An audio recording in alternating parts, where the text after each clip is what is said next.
Vivimos obsesionados con el tiempo. Todo lo medimos por tiempo. ¿Cuánto falta? ¿Cuánto durará? ¿Cuándo llegará? ¿Cuánto he esperado? ¿Cuánto me queda? Vivimos totalmente viendo relojes, calendarios, fechas, tiempos, plazos. Y usualmente cuando algo no sucede comenzamos a desesperarnos.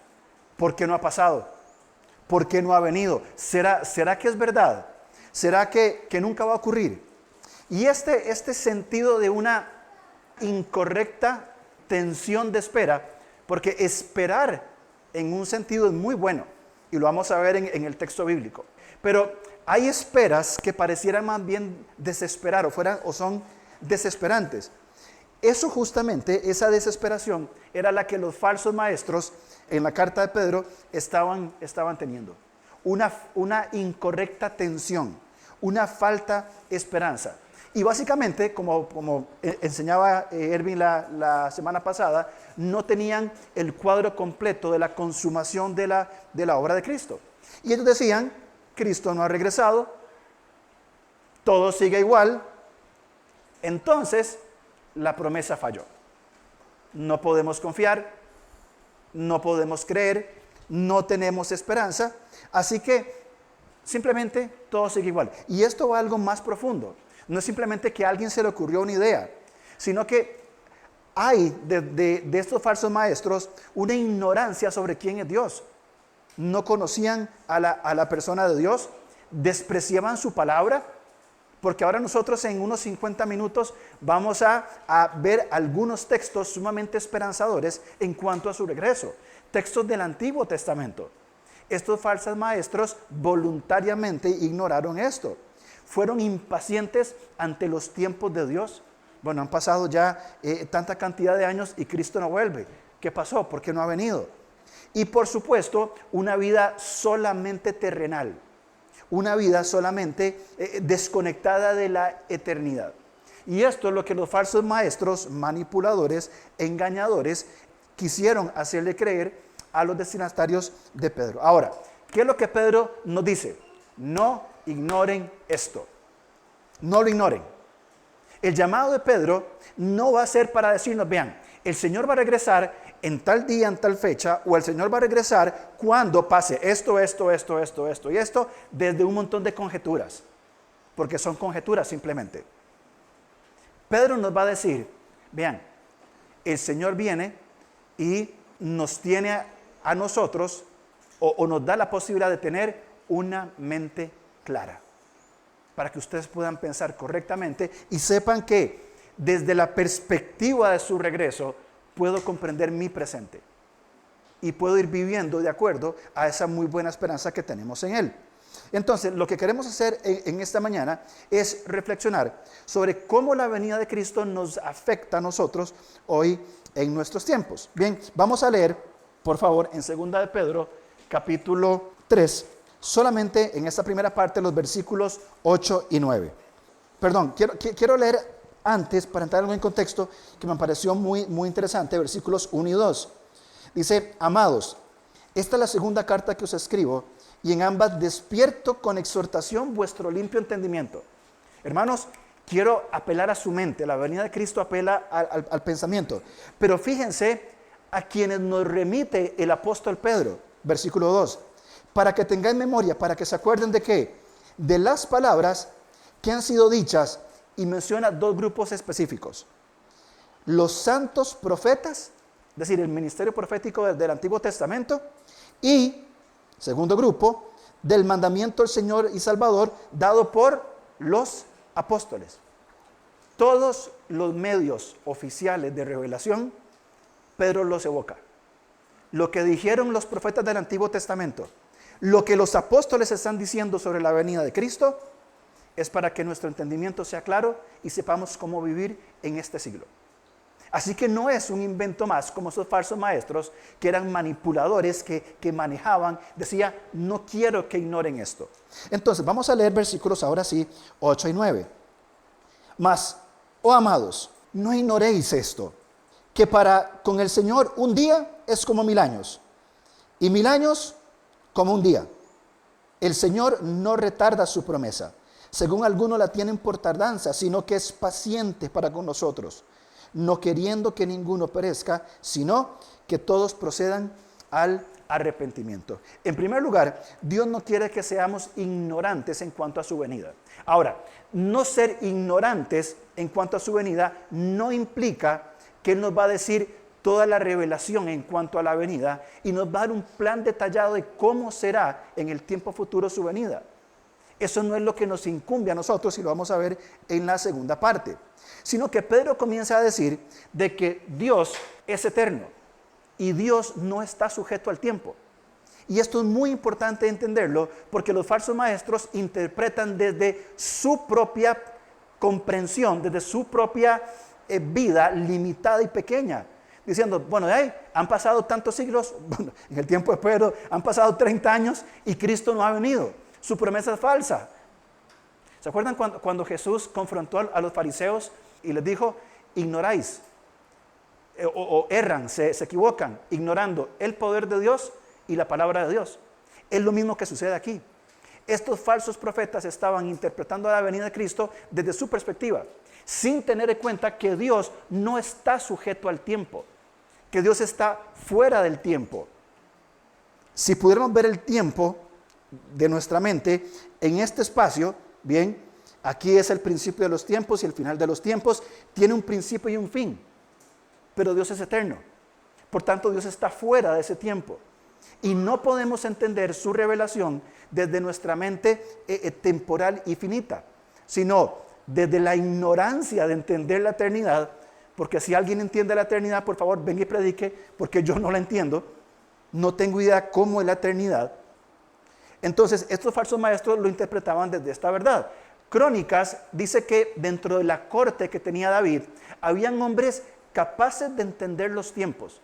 Y estos hombres eran personas que, algunos dicen que eran astrólogos u otros, pero la mayoría de comentaristas dicen que eran hombres que tenían la habilidad de entender el contexto social, entender la palabra, entender lo que es una corte, lo que es el pueblo, una sabiduría vivencial. Y David dice, yo los quiero en mi corte, porque estos hombres me van a ayudar a mí a entender cómo vivir esta vida, porque ellos entienden los tiempos. Y me parece muy interesante porque lo que Pedro hace es justamente eso. Voy a darles el entendimiento para que ustedes entiendan los tiempos presentes a la luz del tiempo futuro. Cristo viene, el plan se consuma. ¿Cómo debo vivir yo hoy? Y esto es lo que Él va a hacer. Ahora, este texto que Pedro menciona acá en el versículo 8, no ignoréis que para con el Señor un día es como 1000 años y 1000 años como un día, es un texto que ya ha sido citado. Ahora, quiero marcar la diferencia entre tiempo y eternidad. No es lo mismo tiempo y eternidad. Dios es eterno, no tiene fin, no tiene límites, no tuvo comienzo, no tendrá un final, no tiene profundidad ni altura, es inmenso. Pero nosotros estamos sujetos a un tiempo. Y tenemos que entender cuando leemos Pedro la diferencia entre este Dios eterno y nosotros los hombres pecadores limitados en tiempo y espacio. Vamos por favor al Salmo 90, porque este Salmo yo creo que algún día nos vamos a sentar a deleitarnos en este Salmo, pero realmente nos muestra el amor de Dios tan profundo para nosotros. Y espero no emocionarme y no desviarme de lo que tengo que hablar, pero este Salmo nos revela cómo el Dios eterno fuera del tiempo vino a habitar en un pequeño bebé sujeto a tiempo, necesidades, que fue creciendo para llevarnos con Dios por toda la eternidad. Veamos Salmo 90, versículo 1. Señor, tú nos has sido refugio de generación en generación. Antes que naciesen los montes y formasen la tierra y el mundo, desde el siglo y hasta el siglo, tú eres Dios. Dios es eterno, majestuoso, impensable. Es maravilloso con solo pensar esto. 3. Vuelves al hombre hasta ser quebrantado y dice, convertíos, hijos de los hombres, porque 1000 años delante de tus ojos son como el ayer que pasó y como una de las vigilias de la noche. 5. Voy a leer más porque es importante. Lo arrebatas como torrente de aguas. Son como un sueño. Como la hierba que crece en la mañana florece y crece, y en la tarde es cortada y se seca. Porque con tu furor somos consumidos y con tu ira somos turbados. Pusiste nuestras maldades delante de ti, nuestros yerros a la luz de tu rostro, porque todos nuestros días declinan a causa de tu ira. Acabamos nuestros años como un pensamiento. Los días de nuestra edad son 70 años y en los más robustos son 80 años. Con toda su fortaleza es molestia y trabajo, porque pronto pasan y volamos. ¿Quién conoce el poder de tu ira? Y tu indignación según debe ser temido. Enséñanos de tal modo a contar nuestros días que traigamos al corazón sabiduría. Yo noto en este texto dos atributos de Dios maravillosos. Dios es eterno y Dios es santo. Pero el autor, Moisés, lo que hace es que pone al lado de este Dios santo y eterno al hombre pecador ilimitado. Dice, Señor, tú eterno te acercaste a estos hombres perdidos, pequeños, sin mucho más. Fíjense el versículo 17. Después de que el salmista ora en el versículo 13, Señor, ¿hasta cuándo? Que en el 14 habla de saciarnos de su misericordia, de cantar con alegría. En el 15 de alegrarnos. Fíjense lo que dice el 17. Después de entender que Dios es santo y eterno, que el hombre es pecador ilimitado, sea la luz de Jehová nuestro Dios sobre nosotros, y la obra de nuestras manos confirma sobre nosotros. Sí, la obra de tus manos confirma. Cuando nosotros entendemos esta separación, Dios eterno y santo, el hombre limitado y pecador, bien, no hay un vínculo. No hay un vínculo. El abismo, la separación, es impensable. Pero el salmista ora diciendo, Señor, envía tu luz, mándanos tu luz. Isaías 42, 1 al 9. He aquí mi siervo. ¿Quién es el siervo? Cristo. Yo le sostendré, mi escogido en quien mi alma tiene contentamiento. He puesto sobre él mi espíritu. Él traerá justicia a las naciones. No gritará, ni alzará su voz, ni la hará oír en las calles. No quebrará la caña cascada, ni apagará el pábilo que humeare. Por medio de la verdad traerá justicia. No se cansará, ni desmayará hasta que establezca en la tierra justicia, y las costas esperan su ley, hasta que él venga. Así dice Jehová Dios, creador de los cielos, y el que los despliega, el que extiende la tierra a sus productos, y que da aliento al pueblo que mora en ella. Fíjense, versículo 6. Yo Jehová te he llamado en justicia, y te sostendré por la mano. Te guardaré y te pondré por pacto al pueblo. ¿Y qué dice al final? Por luz de las naciones. ¿Quién viene a alumbrar a las naciones si no es Cristo? Versículo 9. He aquí se cumplieron las cosas primeras, y yo os anuncio cosas nuevas. Antes que salgan a luz, yo las haré notorias. Hay tres cosas muy puntuales que aquí marca el salmista. Uno, esta luz que une a Dios y los hombres no se cansará hasta que la justicia sea establecida. Él va a traer justicia, Él es nuestra justicia. Segundo, es dado a las naciones como luz. Él es la luz y Él anuncia cosas nuevas. Dios no pone remiendos. Dios no nos pone un parche, Dios no nos pone merula. Dios lo que hace es hacer cosas nuevas. Y en nosotros Él nos ha dado una nueva identidad. Eso es no es que mi identidad vieja la comenzó a sacudir y a acomodar y a pintar para que pareciera buena. Nos da una nueva identidad por medio de Cristo en nosotros. Él anuncia cosas nuevas. Vamos a Juan capítulo 8, por favor, versículo 12. Dice, otra vez Jesús les habló diciendo, yo soy la luz del mundo. ¿Cuál es entonces ese vínculo entre el Dios santo y eterno y el hombre limitado y pecador? ¿Quién nos une? Esta luz que desciende de lo alto, que nos amó primero y que invita a los hombres a Él. Fíjense versículo 12. Yo soy la luz del mundo. Número 2. El que me sigue. Aquella persona que se dispone a seguirme. Yo soy la luz del Salmo 90, de Isaías 61. El que me sigue, aquel que se dispone. Y esto es muy interesante porque esta frase, el que me sigue, en el griego, tiene una idea de que es cualquiera. Se puede traducir también como a quien le interese, quien quiera, quien sea, quien se disponga. El que me sigue como consecuencia no andará en tinieblas. Estos falsos maestros en Pedro no tenían el conocimiento de la luz, porque estaban interpretando tanto la vida como las escrituras, como la promesa, desde una visión corta y limitada. No estaban entendiendo quién es Dios y probablemente ni les interesaba. Pero nosotros que amamos al Señor, respetamos el texto, nos acercamos con mucho respeto, temor y confianza y comenzamos a entender que esa división ha sido reconciliada por la obra de Cristo, quien es nuestro Salvador. Él es la luz. Y nosotros necesitamos disponernos, porque esto es una invitación. El que me sigue, no dice el cristiano, ni el que va a la iglesia, ni el que ofrenda, ni el que sirve. Aquel que se dispone a entender la luz y le sigue, como consecuencia de seguirle, como decía Romanos, no va a andar en tinieblas, porque está en la luz.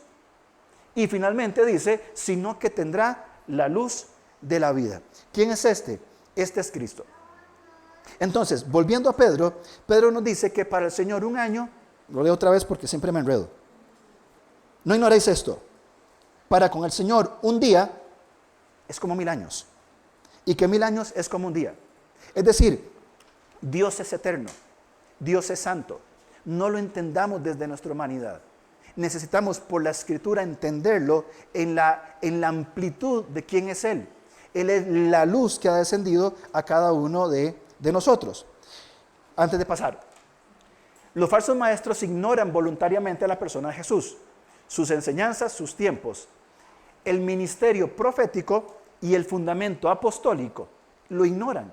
Nosotros no podemos ignorar que las enseñanzas de Jesús, la comprensión de sus tiempos, y vamos a hablar de esto en la segunda parte, lo que los profetas han dicho en el Antiguo Testamento, lo que los apóstoles enseñan en el Nuevo, no podemos ignorar y tenemos que entenderlo desde el concepto de quién es Dios.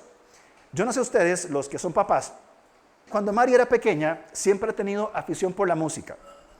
Cuando vivíamos en Atenas, nosotros teníamos un carrito bastante viejo, sin aire acondicionado, sin nada, sin radio, sin llantas, sin nada. Estaba bastante, ¿verdad?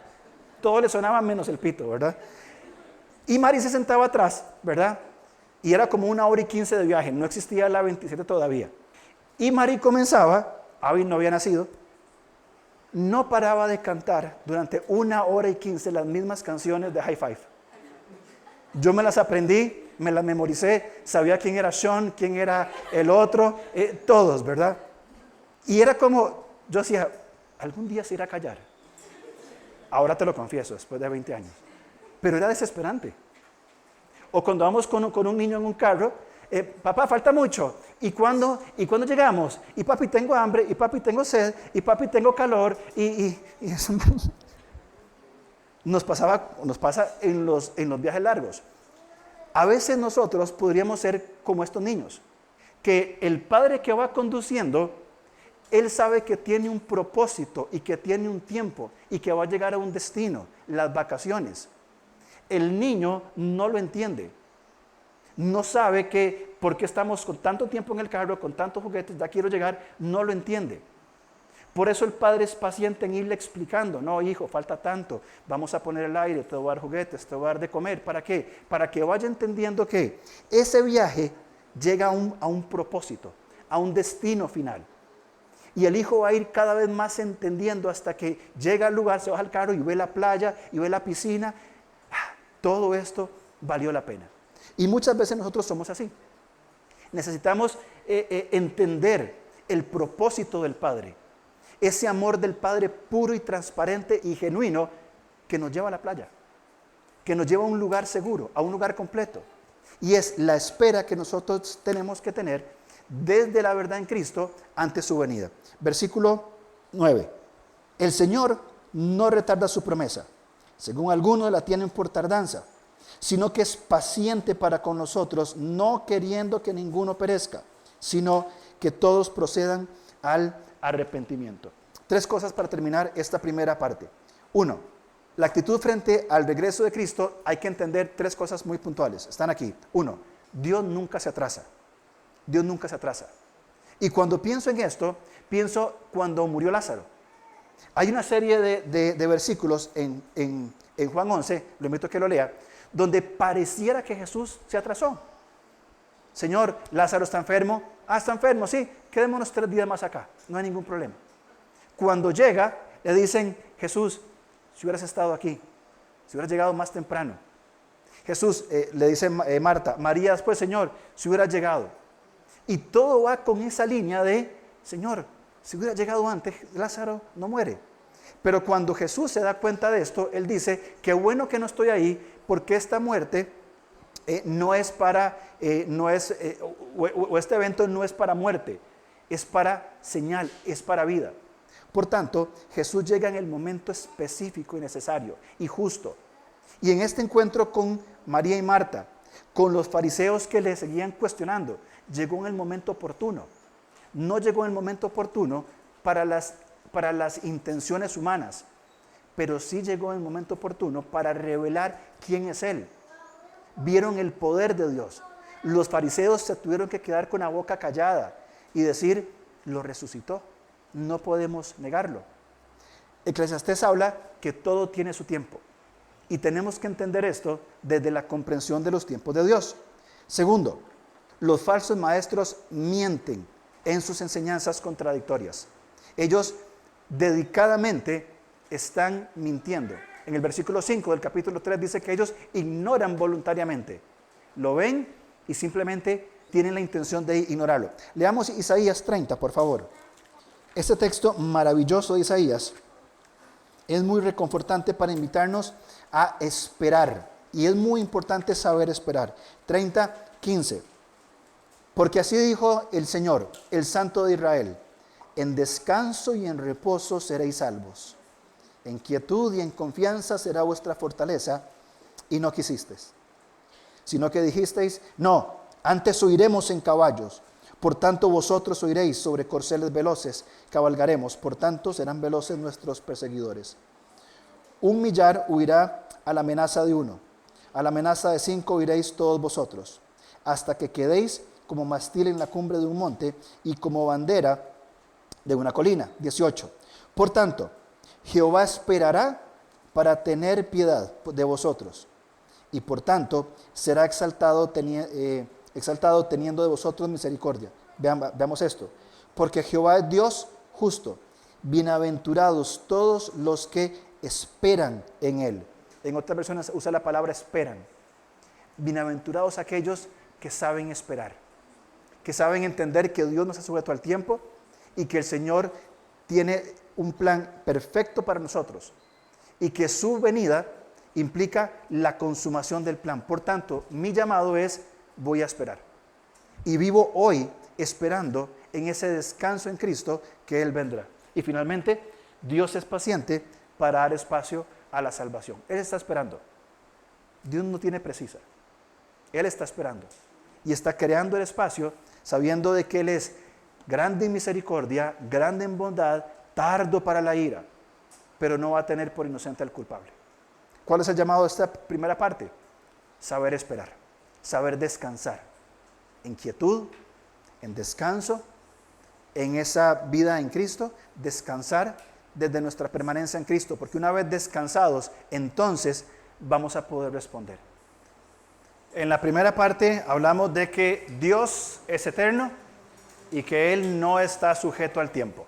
Ahora, en esta segunda parte vamos a hablar de otra cosa que me parece también que es muy importante, y más que me parezca importante es que está en el texto, y es que lo revelado del regreso del Señor es para nuestra reflexión. Lo revelado en las Escrituras, desde el ministerio profético del fundamento apostólico, es para nuestra reflexión. Vamos a leer 2 de Pedro, capítulo 3, versículos 10 hasta el 13. Pero el día del Señor vendrá como ladrón en la noche, en la cual los cielos pasarán con gran estruendo, y los elementos ardiendo serán desechados, y la tierra y las obras que en ella hay serán quemadas. Puesto que todas estas cosas han de ser deshechas, ¿cómo no debéis vosotros andar en santa y piadosa manera de vivir, esperando y apresurándoos para la venida del día de Dios, en el cual los cielos, encendiéndose, serán deshechos, y los elementos siendo quemados se fundirán? Pero nosotros esperamos, según sus promesas, cielos nuevos y tierra nueva en los cuales mora la justicia. Lo que ha sido revelado en las Escrituras nos invitan a nosotros a que sepamos reflexionar desde el día de hoy. Y otra vez, soy insistente en esto. Vivimos nuestra vida esperando la consumación del plan de Dios, el gran cuadro final, pero esto nos invita a que reflexionemos cómo vivimos hoy. Muy bien, Pedro va a hablar de dos verdades en estos versículos que hemos leído. Una, la primera verdad, nadie sabe cuándo Cristo va a regresar. Y eso le podemos poner un sello porque está aquí en las Escrituras. Muy bien. Y segundo, que esta tierra será quemada, será destruida y habrá una tierra nueva. Muy bien. Entonces, hay dos principios. Pedro dijo, vean, les voy a decir qué va a pasar en el futuro. Y todos los apóstoles seguro, a ver, y todos los lectores, a ver, ¿qué va a pasar? Dígame. Nadie sabe cuándo viene y esta tierra va a pasar. A ver, a todo. Es todo lo necesario para nosotros, para nuestra reflexión. Entonces, primero, dice el versículo 10, que el Señor vendrá como ladrón en la noche. ¿Alguien sabe cuándo viene el ladrón? No sabemos. En ciertos partidos de fútbol sí sabemos cuándo llega, ¿verdad? Pero usualmente en nuestra casa nadie sabe cuándo llega el ladrón. Así que cada noche yo voy, cierro la puerta, cierro otra puerta, la otra, cierro y ya está, ok, porque yo no sé cuándo llega. Salimos, dejamos el carro, bien, cerramos el carro, lo estamos vigilando, porque no sabemos cuándo llega el ladrón. Lamentablemente, en la historia reciente, han habido algunas personas que han intentado dar fechas. Por ejemplo, los testigos de Jehová dijeron que vendría en 1874. Después, en 1914, 1918, 1925, 1975, vamos a seguir ahí poniendo fechas, ¿verdad? Un africano, recientemente, en diciembre pasado, Joshua Makela, afirmó que por la fiesta de las trompetas iba a venir Cristo entre el 23 y 24 de diciembre, ¿verdad? Y llegó 23, 24 de diciembre y no llegó el Señor, ¿verdad? En nuestro contexto latinoamericano también, Armando Alducin dijo que vendría en el 2028, pero después se retractó. Dijo que no era así. Bien, en América Latina, en la teología latinoamericana se ve mucho ideas como esta generación verá el regreso, o Cristo viene antes de tal evento, o el arrebatamiento va a ser aquí o allá. Los falsos maestros afirman una postura, se retrasó, no va a venir, y es su forma de decir no. Vamos a Mateo 24, por favor. Vamos a ver algunos textos muy importantes que tenemos que comprender y quiero ser muy insistente en esto. Bien, que lo que leamos esta mañana referente a la venida del Señor sea para nuestra reflexión. No cometamos el error de comenzar a ver señales por todos lados.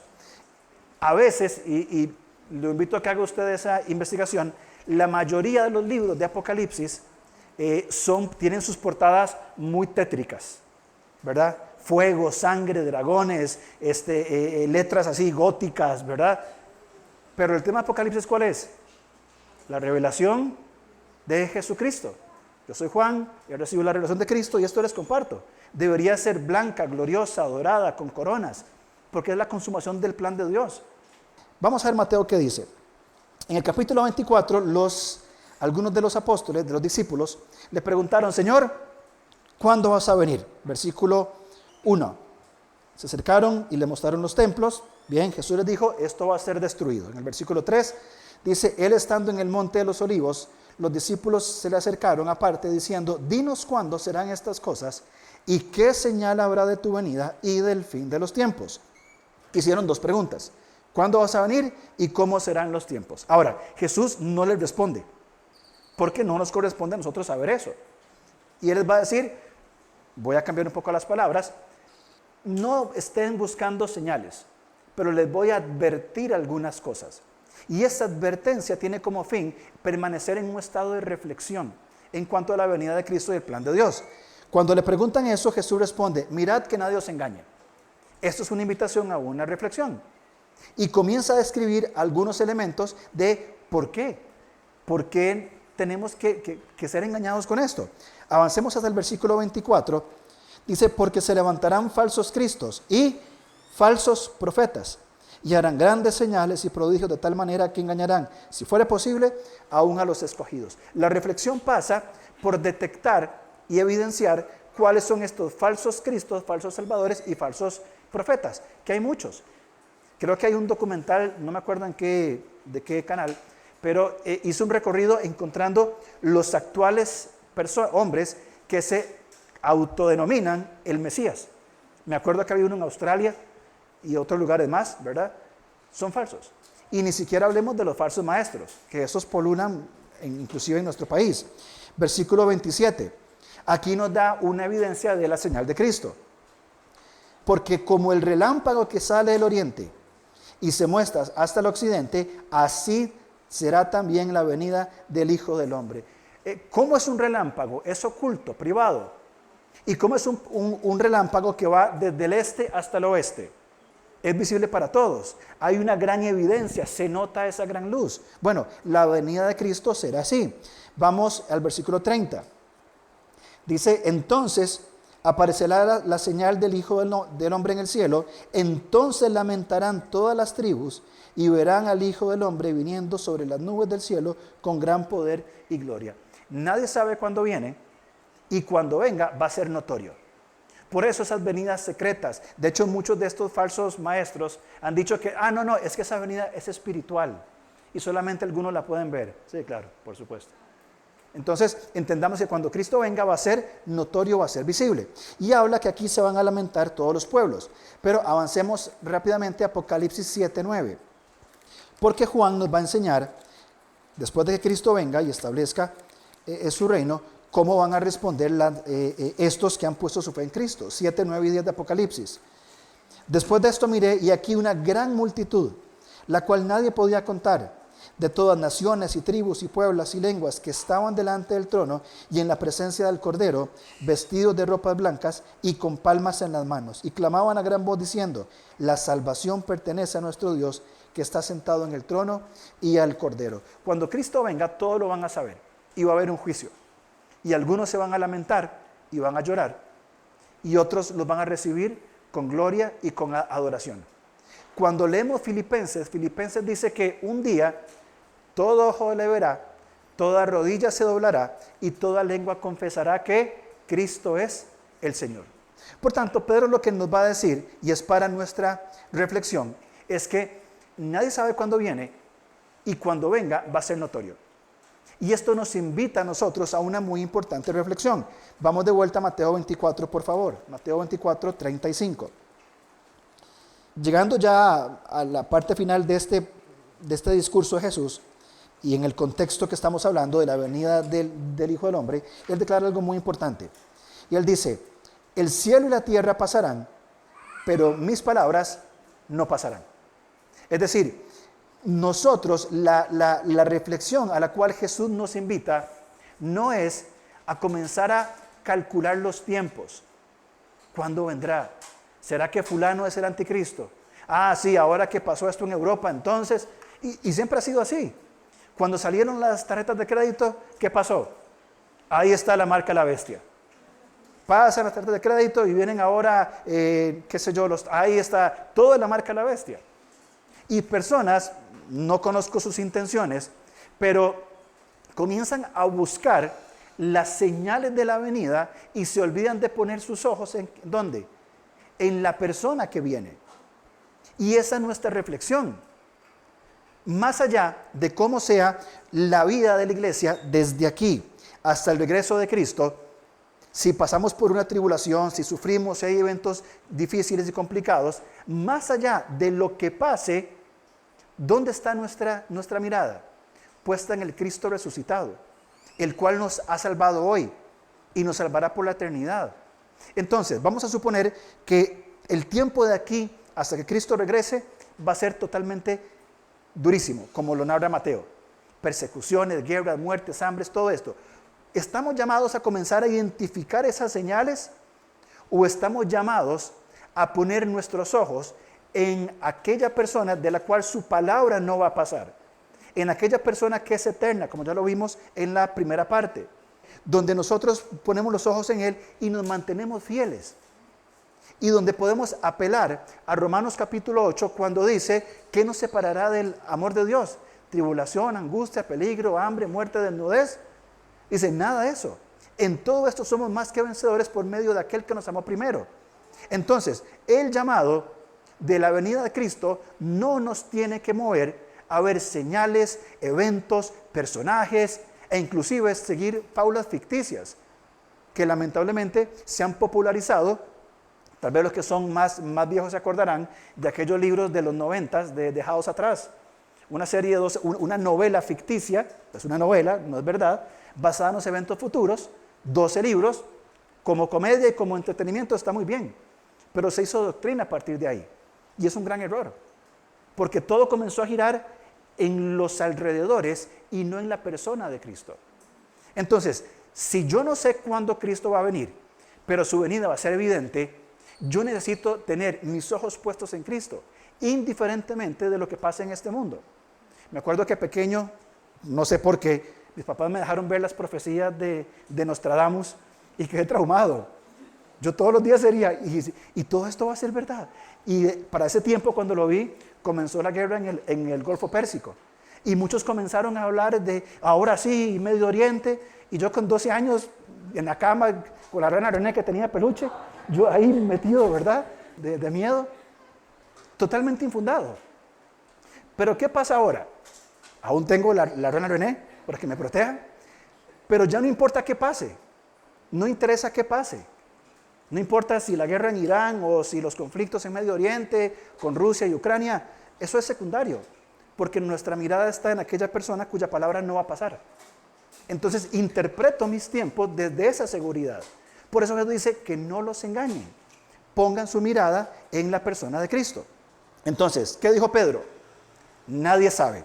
Pero también Hechos capítulo 1, versículo 6 y 8 nos va a decir en qué sí nos tenemos que interesar. Porque los apóstoles, los discípulos, como buenos seres humanos que son, se quedaron con la espina.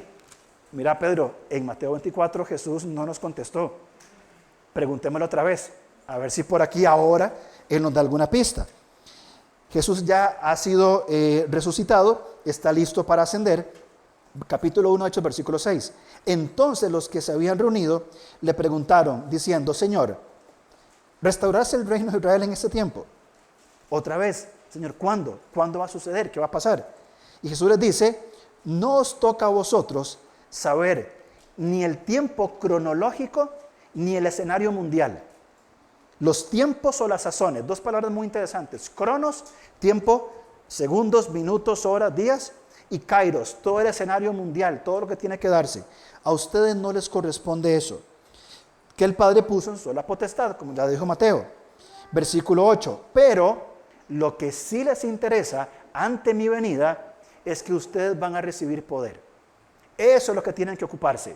Que yo les voy a dar un poder recibiréis poder cuando haya venido sobre vosotros el Espíritu Santo. 50 días después. En toda Judea, Samaria, y me seréis testigos en Jerusalén, Judea, Samaria y hasta lo último de la tierra. Y antes de que los apóstoles siguieran preguntando, Jesús ascendió y no hubo respuesta para nada más.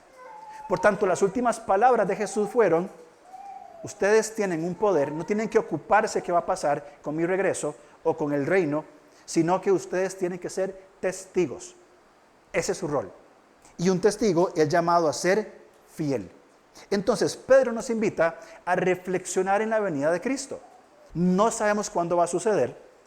No tenemos que ocuparnos en lo que sucede alrededor. Tenemos que tener nuestra mirada fija en el Señor, ¿bien? Pero al mismo tiempo, interpreto mi vida hoy desde un rol muy importante, una tarea, una comisión. Van a ser testigos míos. Y ya tienen el poder para hacer eso. Entonces, si la Biblia no nos revela cuándo vuelve el Señor, ni mucho evento, ni mucho detalle quiero decir, tengo que entender que la reflexión es, ok, entonces, ¿qué debo hacer? Yo debo ser un testigo. Y ahí es donde entra entonces la interpretación de mi vida en el hoy y en el aquí. ¿Por qué pregunto esto? ¿Cómo estamos compartiendo nosotros de Cristo con otras personas? ¿De qué formas? Porque podemos compartir de Cristo diciendo yo soy cristiano y ya está. Creo que es un poco corto, un poco limitado. Pero podemos compartir de Cristo en primer lugar desde una vida transformada. Que nuestro caminar sea visto por otras personas y digan, esa persona tiene algo diferente, se comporta diferente, no hace lo que todos hacen, tiene ciertos principios, tiene ciertas convicciones, ¿por qué actúa así? Y junto con eso también la oportunidad de las relaciones personales que construyen un evangelismo para llevar a las personas a Cristo. Estoy leyendo un libro que tiene un título que me cautivó. El subtítulo habla de crear ecosistemas misionales. ¡Buah!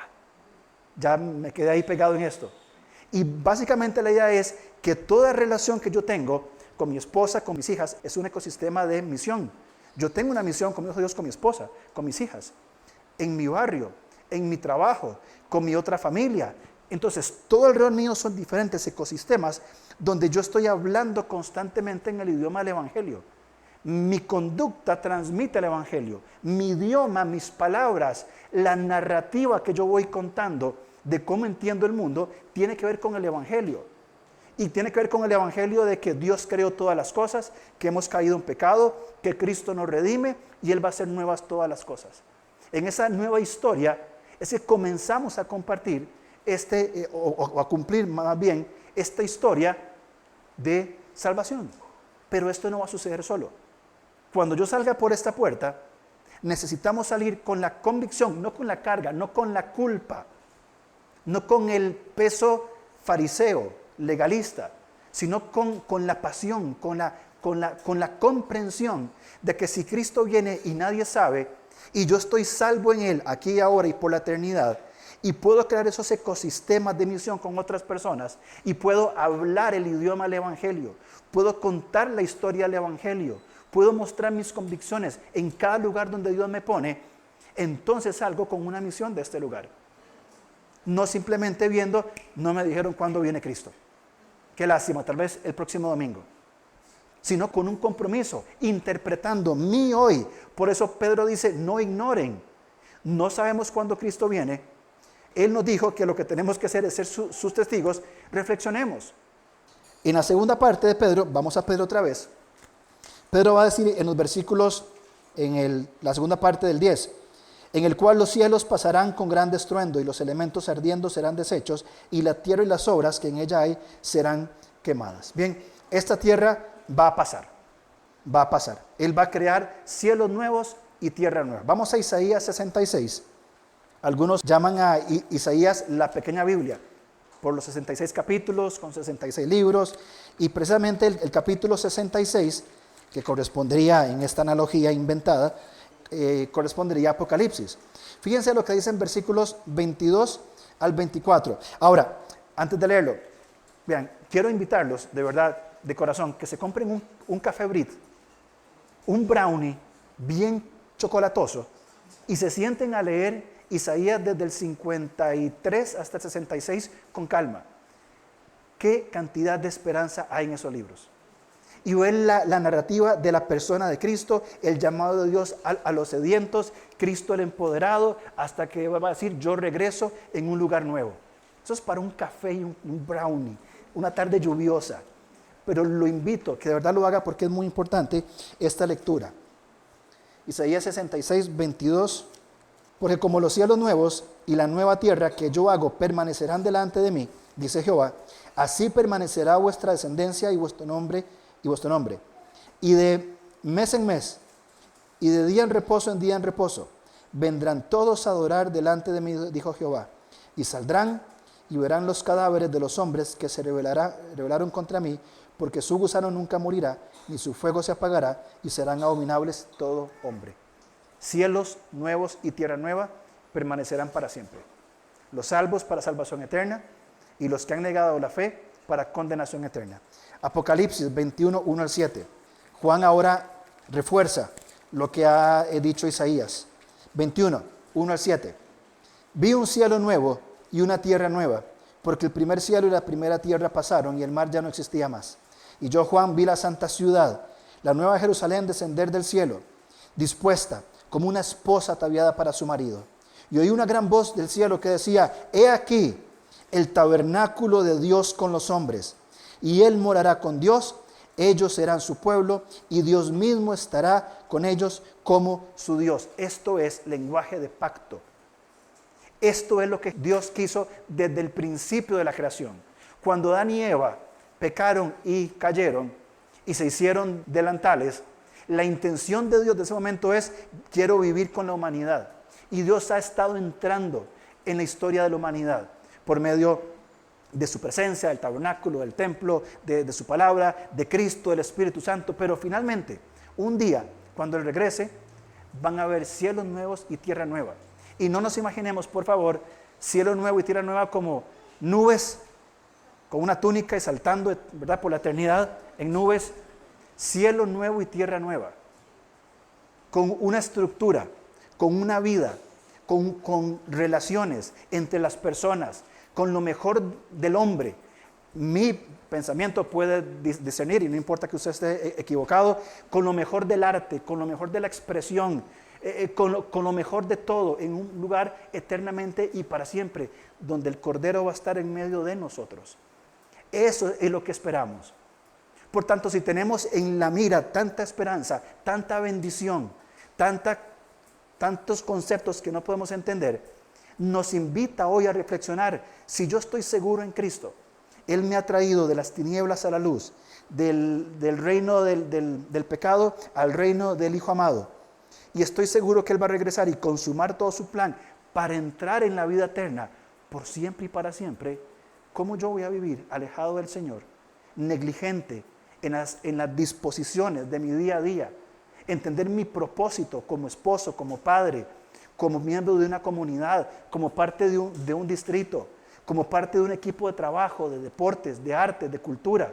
¿Cómo puedo simplemente acomodarme a una cultura que simplemente está negando a Cristo cuando soy llamado a reflejar la luz de Él?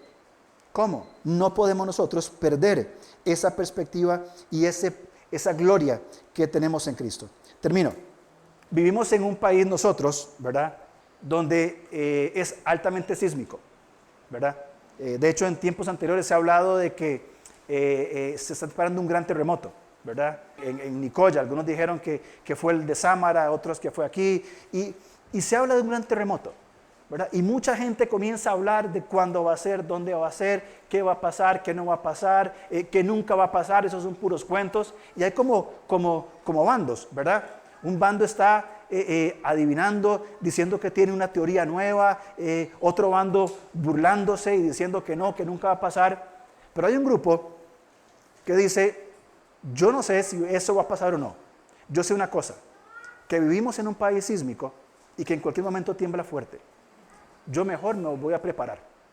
Y tiene las cosas preparadas en su casa, bien, pum, pum, pum, pum, nada más, estoy preparado. Si sucede, cuando suceda o no suceda, si aquí o allá, yo estoy preparado. De la misma manera tenemos que pensar en cuanto al regreso de Cristo. Algunos comienzan a dar fechas, ideas, señales, teorías realmente tontas. Otros dicen que nunca va a pasar, que eso es puro cuento, que Cristo no va a volver. Pero nosotros, cuando entendemos la revelación de Pedro, necesitamos, como con una catástrofe, decir: yo voy a estar listo, yo voy a estar preparado. Y lo primero que debe ser preparado es que yo guardo mi corazón delante del Señor y comienzo a reflexionar constantemente en mi condición delante de Dios, en mis relaciones con las personas y cuál es mi misión en donde sea que Dios me ha puesto. Muchos de ustedes están en escuelas, hospitales, empresas, negocios, tienen clientes, trabajan para alguien, estudian, tienen familia, van dando servicios. Cada uno de nosotros mañana salimos a diferentes tipos de actividades, con muchos contactos, muchos o pocos, pero con muchas personas. ¿Cómo voy a ir mañana a enfrentar mi trabajo? ¿Como el lunes que tengo que trabajar, qué pereza? ¿O como el llamado misionero, de que yo entiendo que Cristo va a volver, no sé cuándo, y cuando lo haga va a ser evidente? Yo me voy a preparar junto con mi familia y al mismo tiempo voy a ser una persona que comparte el evangelio con otros para que también pueda creer. Porque Dios, dice el Pedro, Él es paciente, pero un día va a volver. Y ese día que venga, Él va a juzgar finalmente a las personas. Me gusta esa frase que leí en un libro. Decía el autor: mi misión es esta, que todo hombre, mujer y niño pueda conocer a Jesús. Ese es mi trabajo. Donde yo esté, que todo hombre, toda mujer, todo niño pueda conocer a Jesús. 3 cosas muy puntuales. Número 1, a partir del versículo 11. Leo 2 Pedro 3:11. Puesto que todas estas cosas han de ser desechas, ¿cómo no debéis vosotros andar en santa y piadosa manera de vivir? Primero, evaluar cómo está nuestro camino delante de Dios. ¿Cómo está su camino delante de Dios? Si ha tomado un tiempo en el último mes para estar delante de Dios y decirle a Dios, hacemos cuentas. ¿Cómo estoy? ¿Cómo me veo yo mismo delante de Dios? ¿Cómo está el tiempo y el espacio que creo para buscar intimidad con Él? ¿Le busco en su palabra? ¿Permanezco en la oración? ¿Soy obediente a lo que Él enseña? Versículo 12. Esperando y apresurándoos. Son 2 palabras contrarias. Esperando y apresurándoos para la venida del día de Dios. Segundo, aprender a vivir una saludable tensión. Una saludable tensión. No tengo que esperar en Él, descansar en Él, pero a su vez tengo que estar atento. Nada más revise cuántas veces en la Biblia aparece la expresión velad y orad. Estén atentos. Es estar apresurados sanamente, pero desde la espera. Espero y mantengo esta buena atención activa. Versículo 13. Pero nosotros esperamos, según sus promesas, cielos nuevos y tierra nueva, en los cuales mora la justicia.